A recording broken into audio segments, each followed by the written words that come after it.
بسم اللہ الرحمن الرحیم، السلام علیکم۔ اس ویڈیو میں درود کے بارے میں بات کروں گا۔ درود ابراہیمی جس کو کہا جاتا ہے، عربی میں اس کو صلوات کہا جاتا ہے، اور یہ بھی کہا جاتا ہے کہ درود کو کثرت سے پڑھنا چاہیے، بس جب بھی بیٹھے ہو آپ درود پڑھتے رہو۔ تو آئیں درود کو پڑھتے ہیں اور دیکھتے ہیں اس کا کیا مطلب ہے۔ اللہم صلی علی محمد و آل آل محمد کما صلیت علی ابراہیم و آل آل ابراہیم انک حمید مجید۔ اب ہم اس کا ترجمہ پڑھتے ہیں اور سمجھنے کی کوشش کرتے ہیں کہ اس کا کیا مطلب ہے۔ اے اللہ، رحمت نازل فرما محمد صلی اللہ علیہ وسلم پر اور ان کی آل پر، جس طرح تو نے رحمت فرمائی ابراہیم پر اور ان کی آل پر۔ بے شک تو تعریف کے لائق اور بڑی بزرگی عظمت والا ہے۔ اب اگر آپ غور سے دیکھیں تو اللہم صلی علی لکھا ہوا ہے۔ صلی اللہ کا کیا مطلب ہے؟ اس نے ٹرانسلیشن میں رحمت نازل فرما لکھا ہوا ہے۔ عربی میں رحمت کو رحمت بھی کہتے ہیں قرآن میں، اور رحمہ بھی کہتے ہیں۔ تو یہ جو صلی لفظ ہے، اس کا جو مرضی جہاں مرضی ترجمہ کیا جائے یہ تو بات ٹھیک نہیں ہے۔ تو اس کا اصل مطلب ہمیں قرآن ہی بتا سکتا ہے کہ اس لفظ کا اصلی مطلب کیا ہے۔ اب قرآن سے صلی کا مطلب دیکھنے سے پہلے اس کو فار ایگزامپل ہم اس کا مطلب فی الحال جو ہے رحمت ہی لے لیتے ہیں۔ اللہ تعالیٰ نبی اور ان کی آل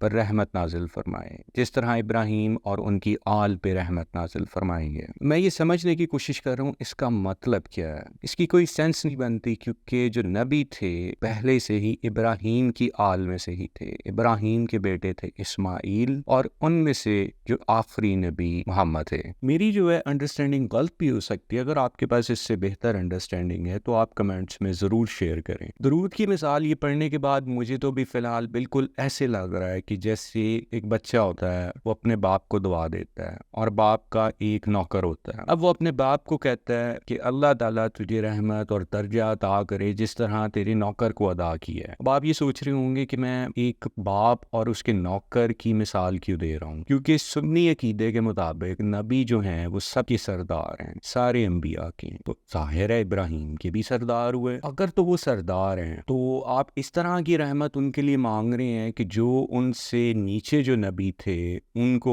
اور ان کی آل کو دیا گیا۔ پہلی بات ہے یہ ان کی آل میں سے ہی تھے، تو میرے خیال سے درود میرے لیے سمجھنا تو ناممکن ہے۔ اور جو اس میں لفظ صلی استعمال کیا گیا ہے وہ قرآن میں صلات کے نام سے ہے۔ صلات کہتے ہیں رابطے کو، اردو میں اس کو نماز کہتے ہیں، عربی میں صلات کہتے ہیں، اور اس کا مطلب ہے رابطہ، سپورٹ بھی مطلب ہو سکتا ہے۔ تو اب جو درود پڑھا جاتا ہے نماز کے اندر، اس کے پیچھے جو ہے ایکسپلینیشن کیا ہے۔ اب جو دو ایکسپلینیشنز ہیں اس میں پہلی یہ ہے کہ نبی خود بیٹھ کے پڑھتے تھے۔ آپ تھوڑا سا خود سوچیں کہ نبی بیٹھ کر صرف اپنے اوپر یعنی کہ رحمت بھیجتے تھے اور اپنی آل پہ اور اپنی امت کو بھولے ہوئے تھے۔ جس نبی کو میں قرآن میں سے جانتا ہوں وہ تو کفار کے لیے بھی پوری رات معافیاں مانگا کرتے تھے، اور درود اپنے پہ پڑھنا، اپنی آل پہ پڑھنا بالکل مجھے ایک نارسسسٹک پرسنالٹی کا ٹریٹ لگتا ہے۔ میں بالکل بھی یہ بات نہیں مانتا کہ نبی یہ پڑھا کرتے تھے یا سکھا کر گئے تھے۔ اور دوسری اس کی ایکسپلینیشن یہ ہے کہ اللہ تعالیٰ خود قرآن میں نبی پہ درود بھیج رہا ہے، تو آپ بھی درود بھیجو۔ تو اب ہم ایسا کرتے ہیں کہ قرآن کی آیت دیکھتے ہیں کہ اس میں کیا کہا جا رہا ہے، کون سی آیت ہے۔ اب یہ ہے سورۃ الاحزاب،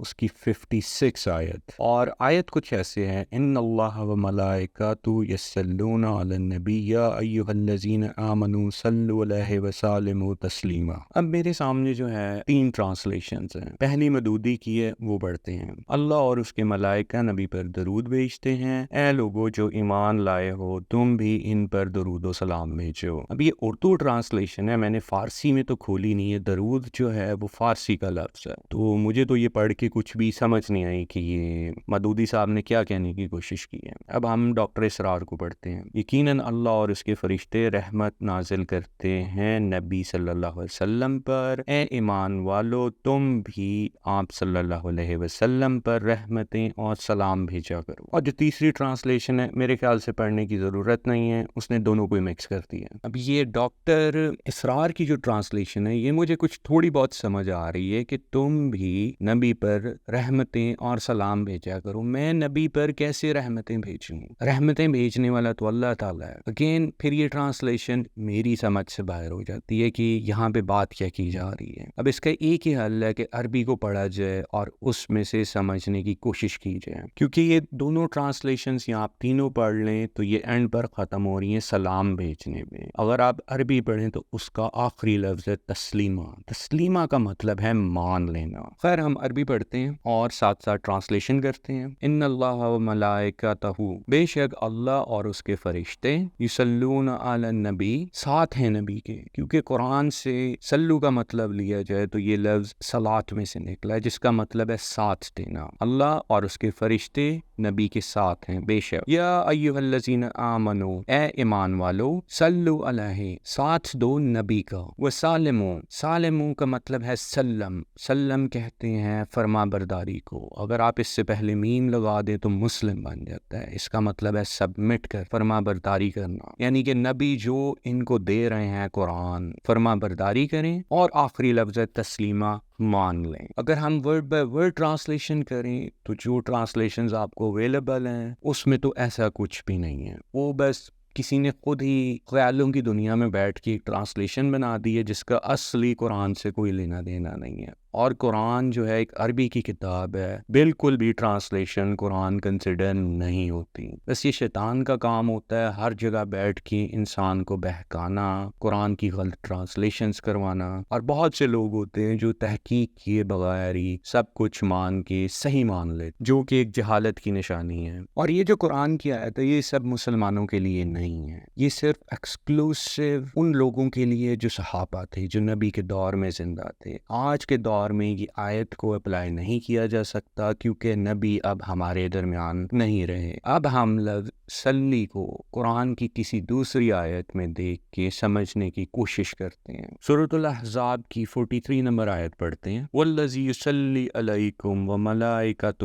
وہی ہے جس کا ساتھ تمہارے پہ اور فرشتوں کا، لیخرجکم، نکالتا ہے، من الظلمات الی النور، اندھیرے سے اجالے کی طرف، نور کی طرف، وَكَانَ بِالْمُؤْمِنِينَ رَحِيمًا، اور وہ مومنوں پہ رحم کرنے والا ہے۔ اب اس آیت پہ دونوں الفاظ یوز کیے گئے ہیں، صلی اور رحیم۔ اب اگر آپ ٹرانسلیشن پڑھیں تو یہ محمد جنیگری کی ہے، اس میں لکھا ہوا ہے کہ رحمتیں بھیجتا ہے۔ اب اس کو صلی اور رحمہ میں فرق نہیں پتا، صلی کہتے ہیں ساتھ کو۔ خیر ان اسکالرز کی جہالت کا تو کوئی مقابلہ نہیں ہے، کیونکہ یہ کسی طرح درود لفظ قرآن کے اندر فٹ کرنا چاہتے ہیں اور اس کے لیے جہاں پہ بھی الفاظ ملتے ہیں ان کی الٹی پلٹی ٹرانسلیشن کرتے ہیں، اور پڑھنے والوں کو سمجھ نہیں آتی، اور بالکل بھی وہ ریسرچ نہیں کرنا چاہتا اور سمجھتا ہے یہی دین ہے، واجب واہ کیا بات ہو گئی۔ اب ہم اس کو بہتر طریقے سے سمجھنے کے لیے قرآن کی ایک اور آیت کو پڑھتے ہیں، سورۃ البقرہ کی 156، دین اذا اصابتہم مصیبۃ،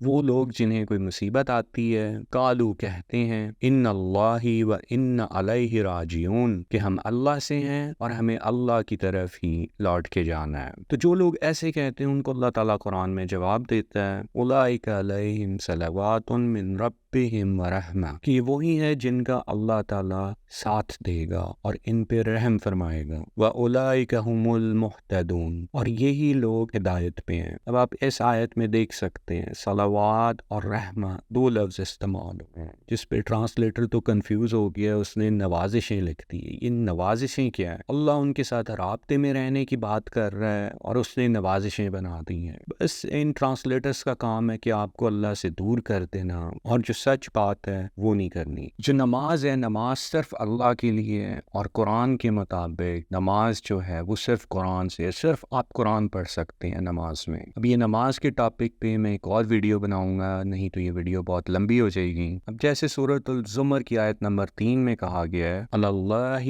دین الخالص، کہ بے شک دین خالصتاً اللہ کے لیے ہے۔ تو نماز میں یہ درود کہاں سے آ جاتا ہے جس کا مطلب بھی سمجھا نہیں جا سکتا اگر آپ سمجھنے کی بھی کوشش کریں تو؟ کیونکہ جب منافق کوئی چیز ایجاد کرتا ہے، نہ تو اس کے ہاتھ ہوتے ہیں نہ تو کوئی پاؤں ہوتے ہیں، اور خوشامد کا کوئی مطلب نہیں ہوتا، کوئی انڈرسٹینڈنگ نہیں ہوتی، صرف خوشامد ہی ہوتی ہے۔ درود اصل میں کفار کی ایجاد ہے جن کا پرپس تھا خوشامد کرنا، دکھاوا کرنا، لیکن اندر سے وہ کافر تھے۔ اب پورے قرآن میں کہیں بھی اللہ تعالیٰ نے گواہی نہیں مانگی کہ آپ گواہی دو کہ نبی اللہ کے رسول ہیں۔ اور قرآن سورۃ المنافقون کی آیت نمبر 1 میں کیا کہتا ہے، دیکھتے ہیں۔ اِذَا جَاءَكَ الْمُنَافِقُونَ، جب منافقون تمہارے پاس آتے ہیں، قَالُوا نَشْهَدُ إِنَّكَ لَرَسُولُ اللَّهِ، کہتے ہیں کہ ہم گواہی دیتے ہیں کہ آپ اللہ کے رسول ہیں، اور اللہ تعالیٰ انہیں جواب دیتا ہے وَاللَّهُ يَعْلَمُ إِنَّكَ لَرَسُولُهُ، کہ اللہ علم رکھتا ہے کہ آپ اللہ کے رسول ہیں، وَاللَّهُ يَشْهَدُ إِنَّ الْمُنَافِقِينَ لَكَاذِبُونَ، اور اللہ گواہی دیتا ہے کہ یہ منافق جھوٹے ہیں۔ یہ وہی منافق ہیں جنہوں نے آپ کو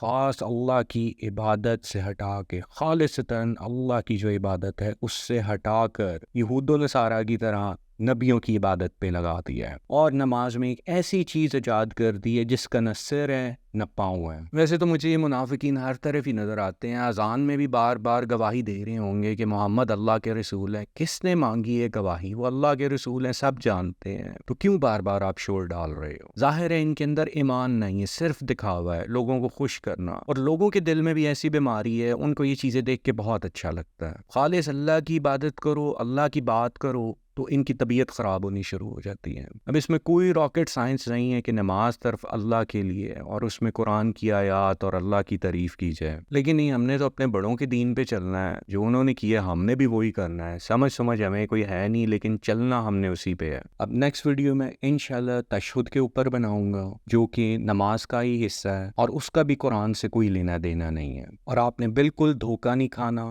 دھوکے باز سے اللہ کے بارے میں۔ اور میں دوبارہ کہوں گا، اگر آپ کے پاس بیٹر انڈرسٹینڈنگ ہے تو پلیز آپ کمنٹس میں شیئر کریں اگر میں نے کہیں پہ کوئی غلطی کی ہے، غلط ٹرانسلیشن کی ہے۔ نیکسٹ ویڈیو تک اللہ حافظ۔